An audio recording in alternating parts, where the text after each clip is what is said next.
Si no t'agrada, la porta és oberta. Que cada día vienen moltes dones demanant feina. En el barrio hablan de un trabajo que dicen que se puede sacar un montón de dinero y en pocas horas. Avui en dia ningú et dona 2.000 euros per 3 hores de feina. Ni los pitos de luxe cobren això. Hòstia! Ja de puta no faig. Què? Que jo no em tio cap ballo per diners. Qui penses que pagarà 200 euros per cap de la tua? Ni per la tua junta.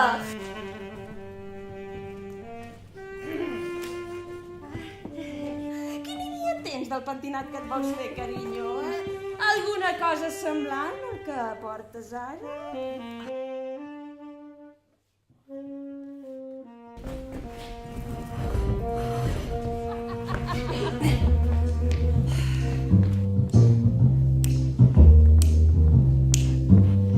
Mai sabràs com et desitjo tot el que amb tu podria fer. Quan et tinc a prop m'asfixio, et podria matejar el cel, fas venir febre. Quan t'oloro... Vostè és una... Ai, i si ens senten? Ens posem a riure com si fos un acudit. Vale, ho intentaré, però no li prometo res. Vostè és una... Ai, mare... Vostè és una assassina.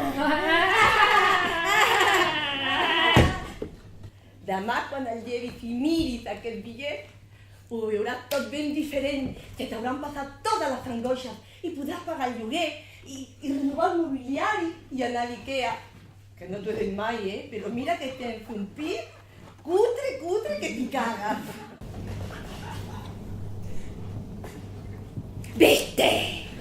¿Desde cuándo vos sentís este deseo irrefrenable de matar a vuestra vecina en el piso de arriba? Encara recordo un moment en què els meus peus es van introduir en elles. Vermelles. D'un taló vertiginós. Una sensació de seguretat es va apoderar de mi. Ay, ¿puedo contestar en catalán? Porque es que en castellano me cuesta un poco. El taca-taca-ta del contacte amb el terra del pis o amb la vorera del carrer marcaven el meu ritme vital. I dues parets plenes de sabates, mai n'havia vist tantes de juntes. Home, a les sabateries. Només hi havia un llast. Una pedra que se'm posava a la sabata i m'emprenyava. El meu marit. Cansada de l'esclavatge, d'obeir a un salvatge, no puc més, el vull matar. L'hauríem de matar.